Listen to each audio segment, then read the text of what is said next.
around October. So there was a time when you were only starting to see commercials for Halloween, like end of September, early October. And you know what you never saw at the store? Christmas trees for sale in October. Defeated by delicious fruit pie. Hello, everybody, and welcome to another episode of DBDFP. I am NEDTJ on DBDFP. Although Dr. Ocelotopus is trying to be, he's only NED. I am the TJ, the janitor, Ned the janitor, or Eric Allen, as you may have seen me many other times say and explain to you. If you are new here, hello, who are you? Why are you here? And welcome to the channel. It's really great to see new faces. Feel free again to throw something in the chat, put up a like, and subscribe to the channel. We do videos every week like this. We do a live stream on Sundays, usually at 7 p.m. I do my best to do that. But if not, then I can tell you with relative... I don't give a lot of notice. I change the time sometimes, okay? I've been told I change the time sometimes, and I don't give great notice. But usually it is Sundays at 7 p.m. I try to upload the videos after I edit them shortly afterward, but regardless, it is great to see you all here. Feel free to comment in the live stream, or if you're watching this later on, comment below the video and let me know what you're thinking. Let me know your thoughts, especially this week, because one of the things I want to know up front, what are your Halloween traditions? What are the things that you remember most about being a young kid? Maybe, hopefully you're not a young kid and watching this, because seriously, get out. As a young child, what do you remember about Halloween as a tradition? As a teenager or a young adult, what do you remember and what did you love about Halloween as a tradition? And now today, what do you think about Halloween? And do you see things changing? Do you see things being the same? Do you notice that there are more trick-or-treaters, less, the same? Are you eating them? Stop that. So just give that information in the comments below. I'm really interested into what you have to say about that. I may do a follow-up episode. I've been watching a lot of videos on the history of Halloween, the commercialization of Halloween, the historical aspects of Halloween, the religious aspects of Halloween, as we prepare for, how do you say it? Samhain? It's not Samhain, as they would have you say in the first Halloween movie, or the second Halloween movie, actually. It is more like summer. It's like Samhain. It's weird. I don't understand Celtic language. Stupid pagans. Anyway, not stupid, just... they don't know how to use their A's, or we don't know how to use pagan A's. The point is, I've done a lot of research, and I may do a video, just like a separate video, where it's probably a narration, I cite sources, and I might go in depth. It really depends on how busy I am this week, because it could be a crazy week, especially as I get ready to travel the next weekend and do the really important things in life, like Halloween parties. Which is what we're going to talk about today. So Halloween, you are here obviously because you saw the tagline and that sweet, sweet thumbnail that said why there are less trick-or-treaters. It's probably not why you're here, but it'd be nice if you could let me know if that, like, why else you would be here, because that's literally what this episode is about. Dr. Ocelotopus has a part of my Halloween costume, one of two. I'm going as Michael Myers, obviously, duh. I've alluded to it several times already in the last few weeks, but I have the mask and I have the coveralls and the boots, and so I'm really excited that I can be Michael Myers for Halloween. I've always wanted to. I'm not going to kill anybody. Like, that's not... I'm big into method costumes, but I mean, what else does he do besides, like, kill people? So I'm kind of not going to be totally him the whole time. Plus, the mask has no hole in it for drinking out of a straw. How am I going to eat, right? And, like, Halloween is about eating. Ish. So I have another costume, which has the same coveralls, a push broom, and a red hat. I mean, the hat doesn't say Ned on it in the game Mace the Dark Age. It's actually on his back. It says Ned, but I want everybody to just kind of get the idea. So I ironed on this awesome name tag, and so everybody knows that it is a Ned hat, and I'm going to be Ned the janitor for at least one half of the Halloween party. He can't see at all now. He couldn't see before, guys. He's a statue. What's wrong with you? But I want to be at least like an easier costume for most of the evening. So I'll get a couple pictures as Mike Myers. I will post them as I can. And I'll also, I carved pumpkins. I will post some of that stuff on the Facebook page and the Instagram page. Our Instagram is still back. We have not been banned again, so nobody's hacked it recently.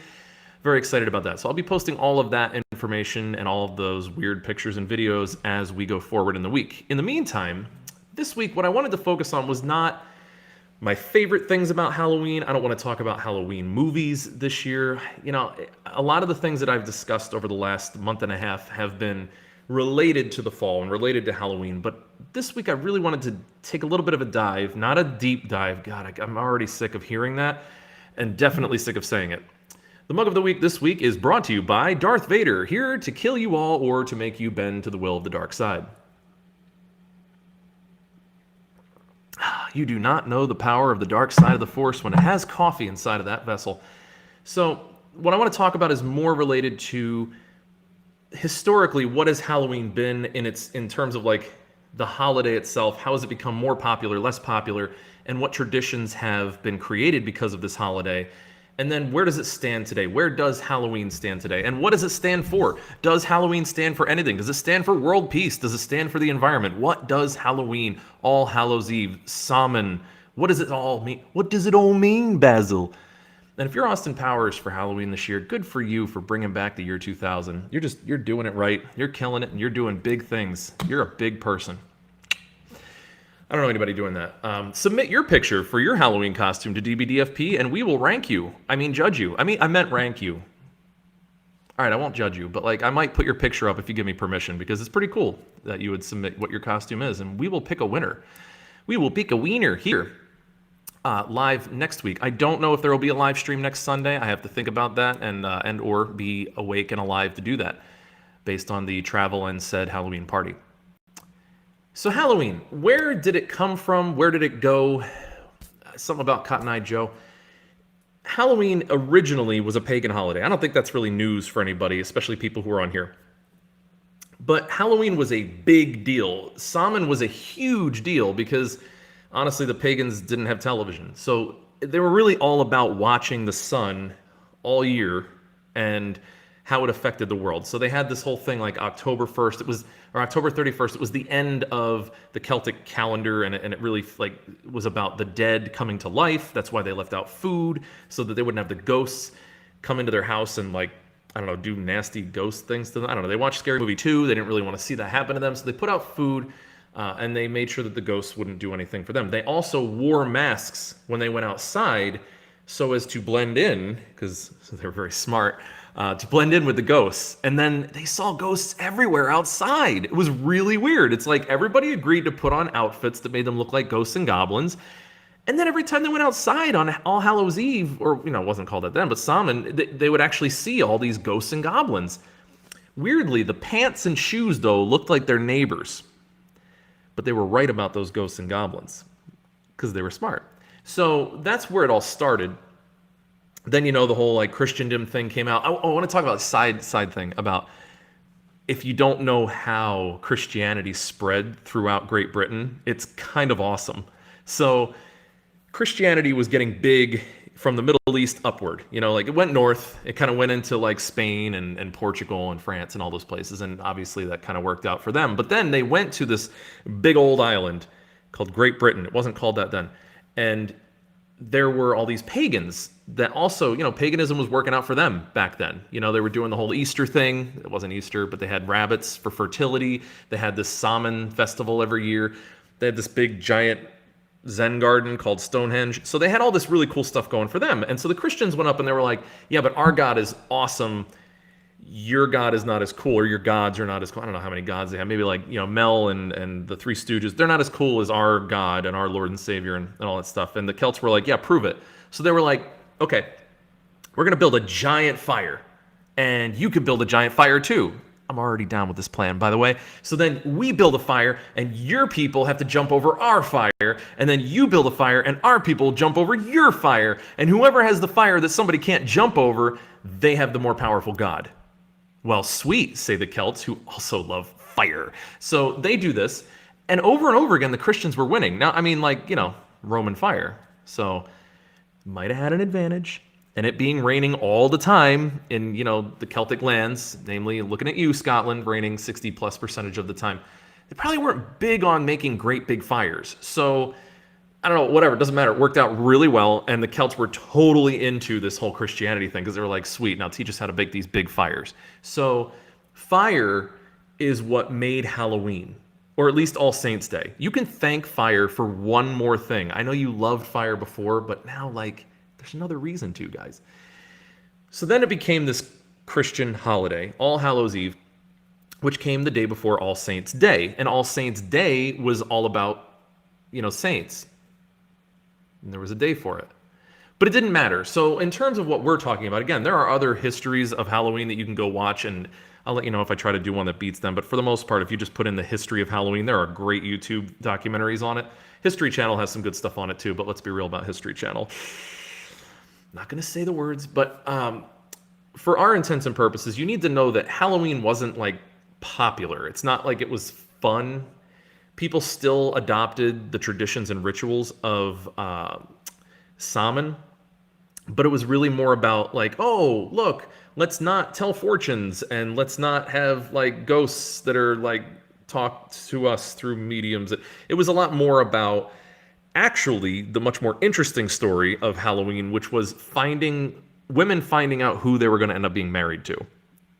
And I know the first thing you think of when you think of Halloween is getting married.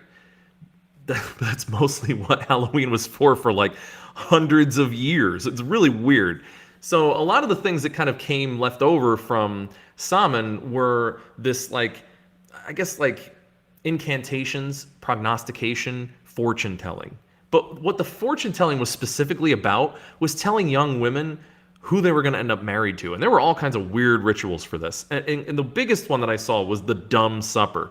And I don't know if you know me, but I love the word dummies. It's one of my favorite words is dummies. I love to say that things are dumb. Like my dog is an idiot. Like Dr. Ocelotopus is dumb. Like I love that word, dumb and dummies. But dumb actually means silent. Yeah, so like if you're dumb, like you used to be called like deaf, dumb, blind. That meant that you couldn't hear, you couldn't see, you couldn't speak. So dumb supper meant a silent supper that you would sit all together and everything was reversed. So you have all the utensils and the drink plates and everything is upside down. And everything was done quietly. Dessert was served first and it went backwards to appetizers. And during this ritual, all the women, now remember, again, this is not the men, all the women at the dinner had an empty seat next to them. And the whole thing was you would like watch for moths coming into the room and you would like listen for like an owl to like because apparently that means something. And the best would be if the spirit of your future husband came and sat down in the chair next to you and ate backwards dinner with you. So essentially it was a really dumb supper. I mean, like in all senses of the word. Like this was just totally stupid, but people really bought into it. And ironically, it made itself ripe for fraud. So you would have these dinners. Oh, and it should have been done. This is actually one of the cool things, too. It should have been done inside of a place where you would not be disturbed, like an abandoned house. You see, like now we're getting to some Halloween tropes. And this was done like every once in a while to figure out husbands. Another interesting Halloween tradition, which is not really Halloween, but it's about witches, so I want to talk about it a little bit, is in Salem, Massachusetts, there was a ritual that was divined by one of the people who was, let me see, what was her name? I just had to look, Tituba, because that's like a horrible name, and I definitely don't want to butcher that name. Tituba, who was a slave and who actually ended up being a big part of the Salem witch trials, she had an incantation for figuring out who was a witch or who was going to be your future husband. So this was like a type of Halloween tradition where she told people to take egg whites and put them into a glass of water and then to swirl it around, and then you'd be able to see your future husband's face in that glass of water. Like, how desperate were these people to know who it was that they were supposed to be seeing, and how many people during that time period looked like scrambled eggs? I mean, that is an awful complexion. If you look like nasty egg whites in a glass of water, and then you're asking for people to marry you, like, no wonder they had to, like, make sure. They're, like, looking at this guy, and they're like, really, Frank? Frank is who I'm going to end up with? Scrambled egg face? Really? Oh, God, yeah, that's Frank. But then, like, what happens if, like, 4 women see the same scrambled egg face in their glass of water? No wonder they were called witches.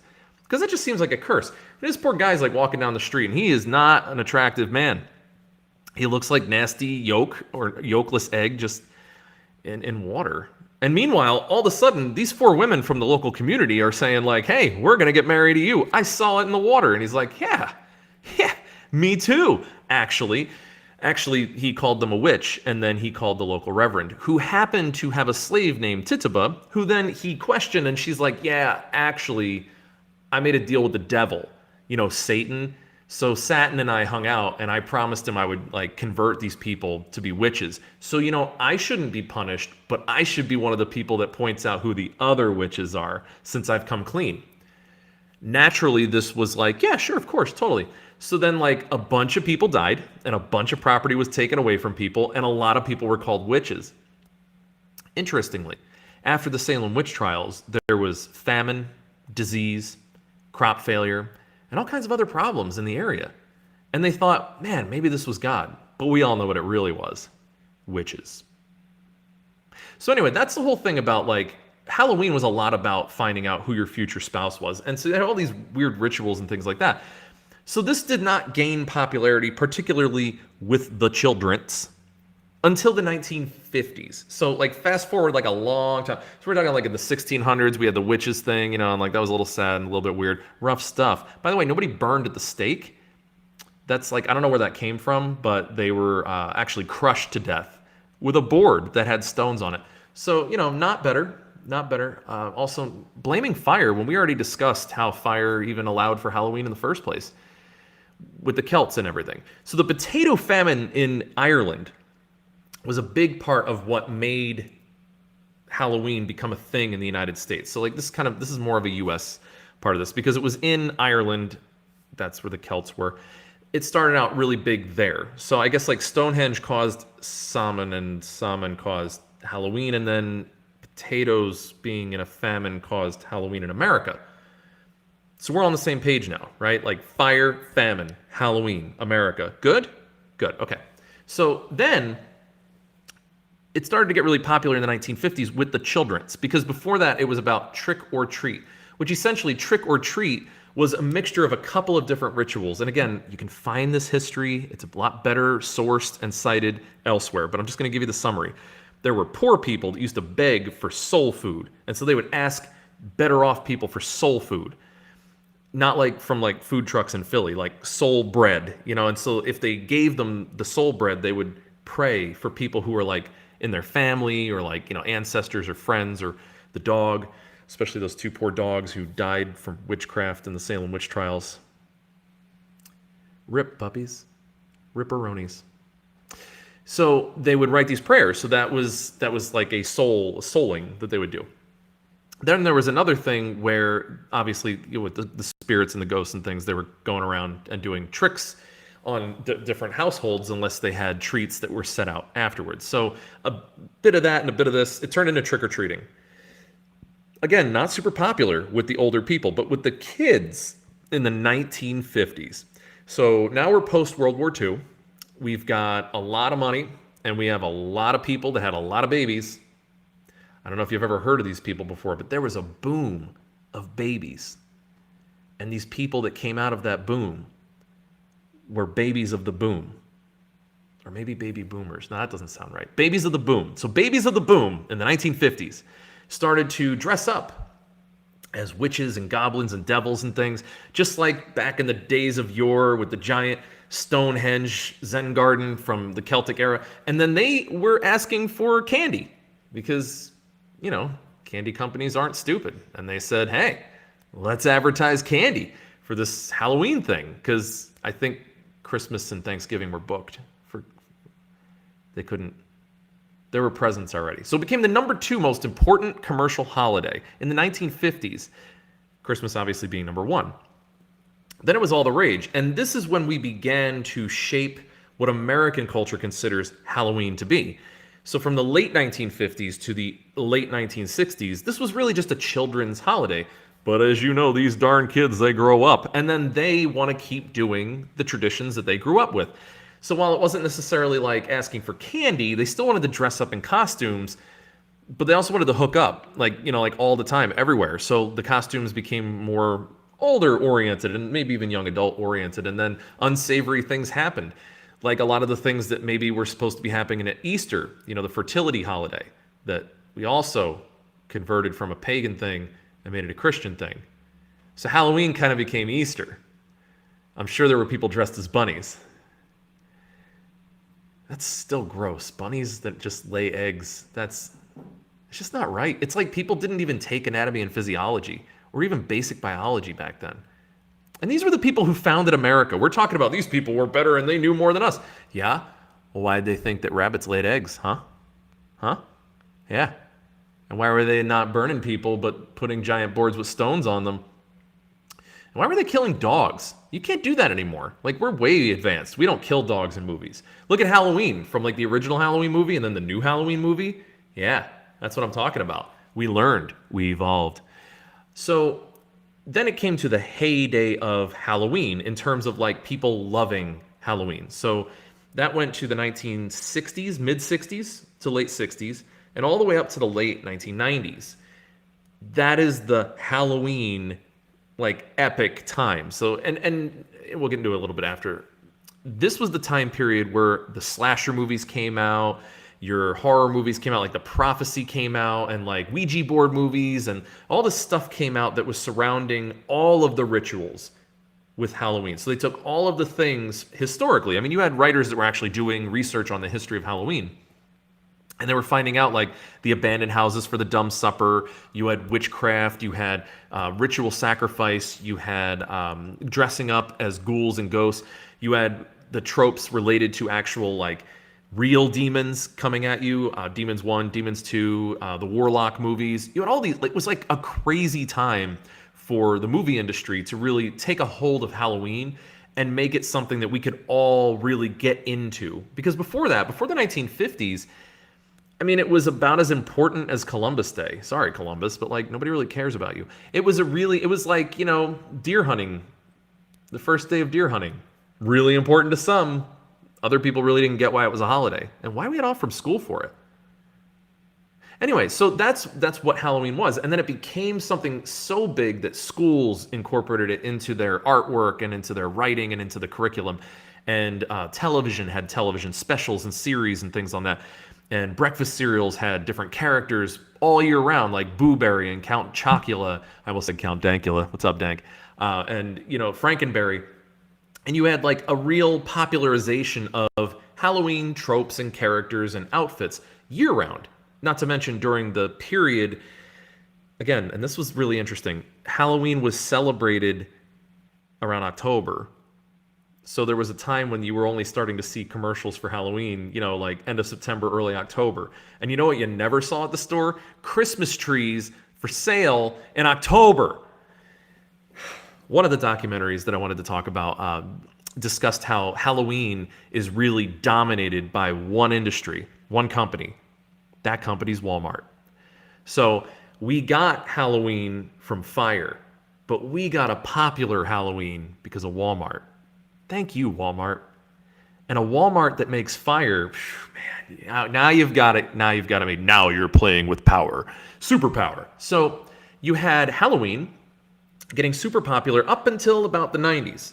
The candy was good. The movies were great. The video games started to get interesting. The costumes were sweet. The parties were frequent. Everybody really just had a respect and understanding for Halloween. And then something happened. I don't know what that is. I'm going to talk about it, and I really hope that in the comment section you really give me some answers, because honestly, like, curious minds want to know. Something happened to Halloween. Like, a lot of the traditions of Halloween started to become less popular. So trick-or-treating, for instance, not to bury the lead, you know, we're only 28 minutes in, but some of that was intro. But trick-or-treating has been on the decline. I've never dressed up as Darth Vader for Halloween. Like, what do you think? Give me your candy. You do not know the power of the trick side of the Force. No, that's not. That's why I never was Darth Vader. You gotta kind of like, I don't know. Anyway, I'm not gonna talk about it. It's not even the size of my head. I can't make it into a mask. Don't ask about that. I had a bad experience. It's not like those Fallout 76 masks that are actually getting mold and they had to recall, though. That's pretty rough. Sorry, Bethesda. That's pretty brutal. But getting back to Halloween, when you're talking about trick-or-treating, I read an article from The Atlantic, and they were discussing how parents aren't taking their kids trick-or-treating anymore. They're doing different things to get their kids candy. I know locally for us, there is a mall activity that you can take the kids through, and there's candy and stickers and things like that in each of the stores. I think this is a great idea, especially for certain places like, you know, the comic book store in the mall, the video game store at the mall, you know, all my favorite places.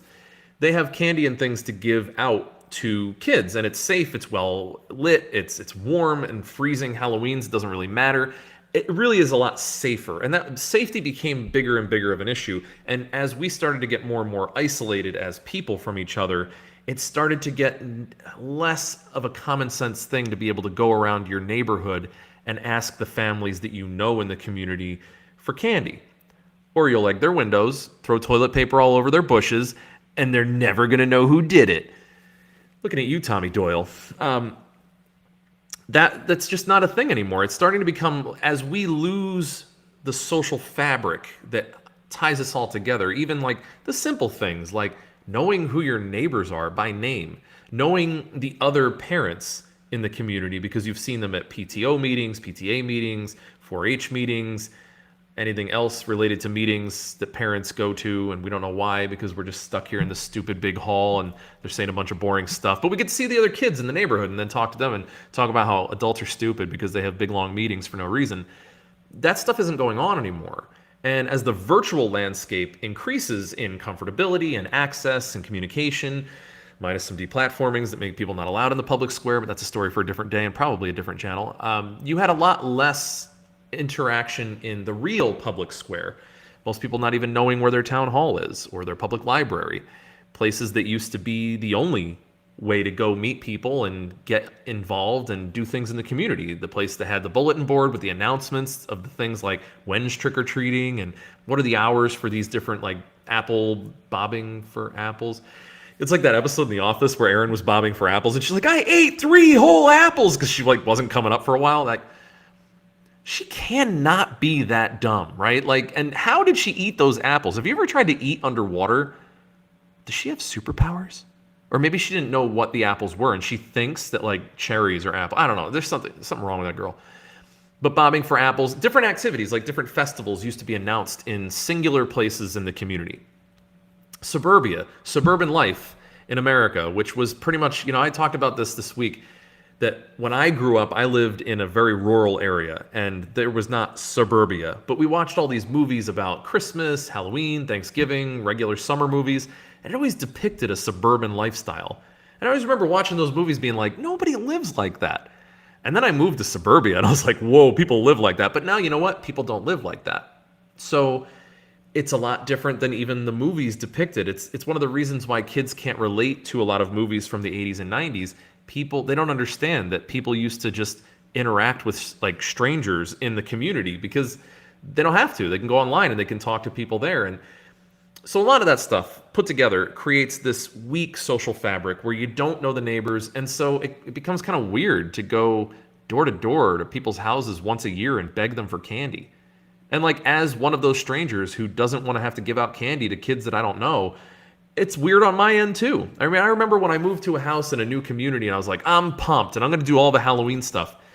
Some of those kids that showed up for candy, I was like, yo, you should not be trick-or-treating. And like, by the way, please don't damage my house, because there were some large individuals and I felt like it was a really good idea that I had candy because the tricks were not going to be good. They were going to involve like them wrecking their car into my garage or something.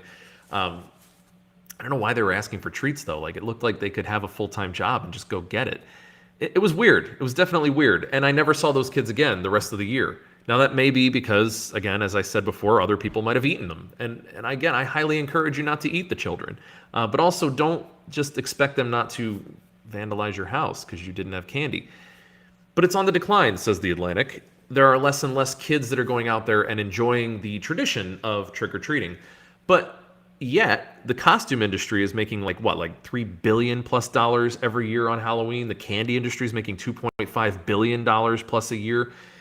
So somebody's eating candy somewhere, and people are dressing up for something. But it seems to be that more adults are getting into Halloween than the younger generations. And seeing a lot of the children that I have worked with or been involved with, they're not as into Halloween as I remember we were when we were kids.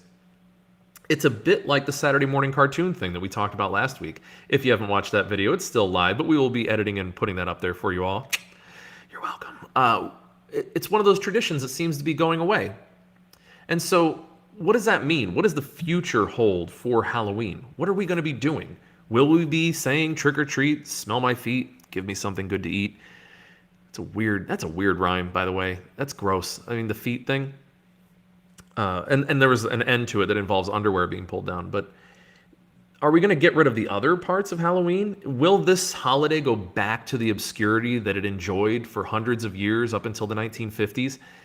Maybe. One of the things that I think could happen, and just to speculate, is that I think that as we stop having children go out into our communities, there really might not be a big Halloween scene. And, as kids become socially awkward adults because they haven't been indoctrinated into the state of nature, their own little island of other kids when they're younger, they may just be awkward enough where they don't even know to wear costumes to a party. And you may just have a Halloween party with a bunch of people in t-shirts and maybe a name tag, even though their name is Jim, that says it's somebody else's name, or book across the face. We may have an entire generation of Jim Halperts. I've said this before, but that is a dangerous world. It's one of my future dystopians. Maybe it's yours too. Maybe you empathize with me. Maybe you are one of those Jim Halperts. In which case, I am your Dwight Schrute, and you get out of here. Halloween probably will see a decline unless we start to see people in the real world interact with each other more often the rest of the year. I kind of liken trick-or-treating to going around singing Christmas carols to houses in the community. And I know those are two very different things, and one may seem a lot more embarrassing than the other, but those Christmas songs aren't really hard to sing, are they? And if you had a group of 5 or 10 people, you could have that whole anonymity thing so nobody would be hearing you individually. And while, yes, I did Christmas caroling in the community as a kid, it was weird even then. And we knew it, and we knew we were the only ones doing it. It was almost a dead art even then. And I can only assume that nobody even knows what that is anymore. Halloween probably will go the same way. And that's a shame, because it's not about just the scares, it's about a celebration. I think that Halloween is an important thing in just a natural sense. It's important to be able to see that it's harvest time. It's a time where we can reflect on the work that we did in the spring and the summer and see if it's kind of come to anything. And as we get forward into October, November, December, January, the winter months make it pretty difficult to grow new things and even want to get out of bed at like 6:30 in the morning when it's dark out all the time and it's freezing. It was an important time of the year, I think, before, because we recognized the value of life and the value of death, and that, growing things only to pick them later on and then eat them, as, if you were thinking about that with animals, that'd be like pretty gruesome. With plants, we just really don't care. But again, if cucumbers could scream, right? So we look at how valuable it is to take stock of life and slow down and make sure that we did enough that we can kind of live off of for months to come. And then we sort of nest and get together with people we care about. And it becomes much more about who do you trust, hubba, hubba, hubba. Not to quote Joker from the 1980s Batman movie, but to quote the Joker from the 1980s Batman movie, Jack Nicholson, you're my guy. You're my number one guy. You really need to see that movie if you haven't. It's still like, if you watch the new Joker movie, that's fantastic. If you watch the Heath Ledger Joker, that's fantastic. Go back and watch the Jack Nicholson Joker. It's still amazing. That performance was just really, really good. So, and that's kind of Halloween-y too, right? Because of Batman and bats and costumes and Jokers. Clowns. I hate clowns. It's like in Double Tap, the new Zombieland movie, like clowns are a deal breaker. I hate clowns.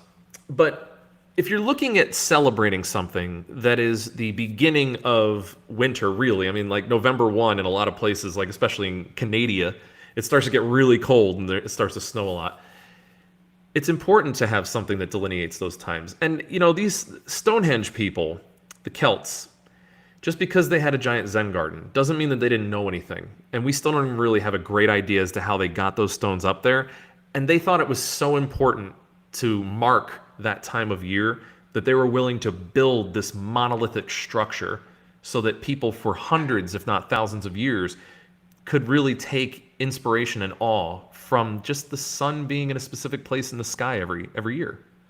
That should mean something. And maybe we lost what that means. And I know it's not about like candy and it's not about skimpy outfits to try to get people to have sex with you, but it really is about something, and something worth noting. And if we're not doing something to commemorate or denote that change of seasons, what else are we missing out on?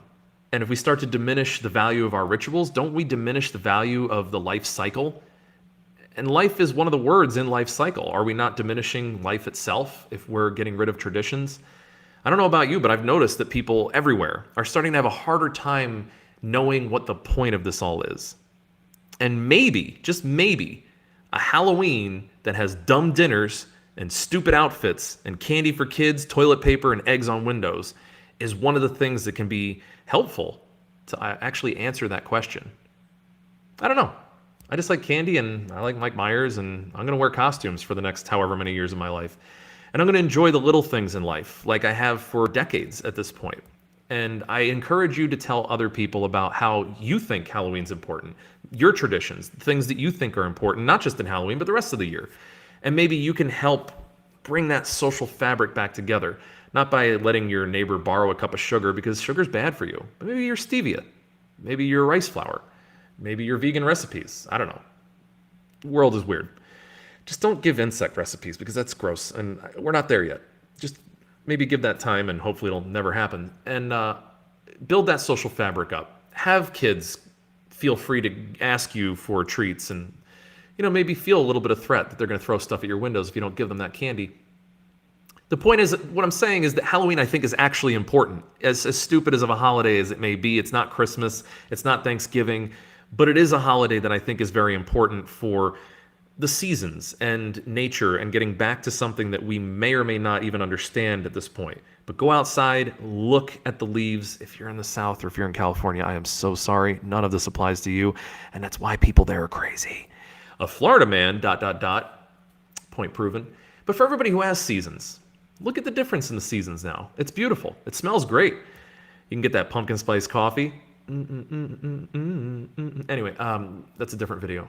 You can see all the things that fall has to offer, and then prepare yourself for a new season.